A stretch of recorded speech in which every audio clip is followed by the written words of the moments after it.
Hello learners, in today's video we are going to talk about the Stone Age poem by Kamla Das. Now let's talk about the poem. This poem was published in 1973 जो इनके collection में publish हुई the old play house and other poems. ये poem represent करती है एक women को जो एक लवलेस डोमिनेटिंग मैरिज में ट्रैप्ड है, बंधी हुई है, और उसका जो हस्बैंड है वो उसको एक ऑब्जेक्ट की तरह ट्रीट करता है. ये जो पोएम है ये काइंड ऑफ फेमिनिस्ट पोएम है और कन्फेशनल पोइट्री भी है. Now let's talk about the summary of this poem. ये पोएम एक फ़ीमेल की इंडिविजुअलिटी के लॉस के बारे में कि कैसे एक फ़ीमेल जो है वो अपने हस्बैंड की वजह से, एक मैरिज की वजह से अपनी इंडिविजुअलिटी को, अपनी आइडेंटिटी को भूल चुकी है. यहाँ पे जो स्पीकर है वो अपने हस्बैंड को एड्रेस करती है सटारिकल मैनर में और वो अपने हस्बैंड को क्रिटिसाइज़ करती है. So this poem start with the criticizing her husband, जिसमें वो अपने हस्बैंड के फिज़िकल अपीयरेंस को क्रिटिसाइज़ करती है कि कैसे वो एक ओल्ड फैट स्पाइडर की तरह दिखता है और उसने उसके चारों तरफ एक जाल बिछाया हुआ है जिसमें वो फंसी हुई है, और उसकी वजह से वो जो लेडी है वो एक बर्ड स्टोन में चेंज हो गई है, टर्न हो गई है, और उसने उसको कुछ नहीं दिया है. Instead of a drawing room, shabby drawing room, एक ऐसा स्पेस जो एक लिमिटेड स्पेस है उस पर्सन के लिए, उस लेडी के लिए, और उसने उसको वो सिर्फ उतना ही लिमिटेड स्पेस दिया हुआ है जहाँ पे वो बस बैठ के पढ़ती है, और वो जो उसका हस्बैंड है वो एक एब्सेंट माइंडली उसके गालों पे, उसके फेस पे हाथ फेरता है. एंड दिस सोज कि कैसे जो अफेक्शन है उसका कहीं ना कहीं आपको एब्सेंस दिख रहा है यहाँ पे. He often disturbs her early morning sleep and directed a finger into her dreaming eye.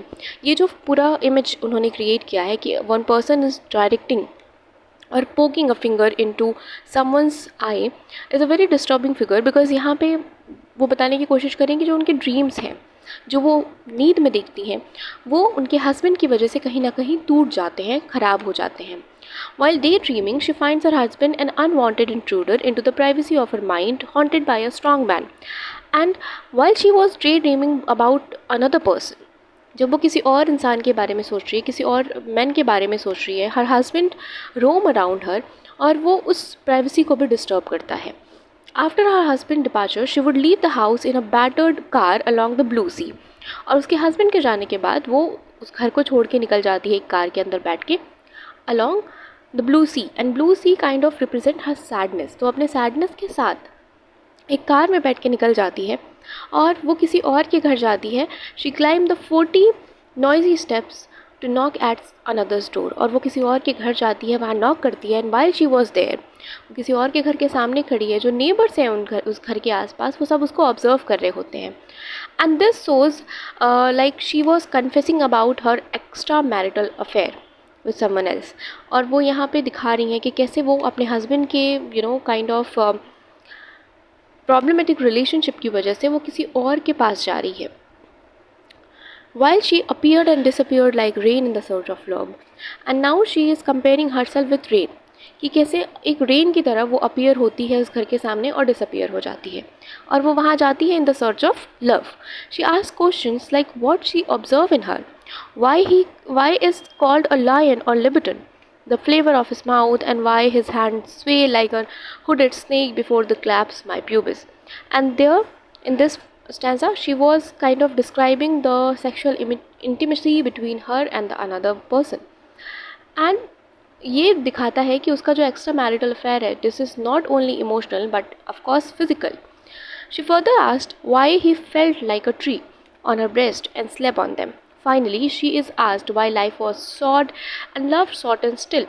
और furtherly, she was explaining the physical relationship between her and the another man.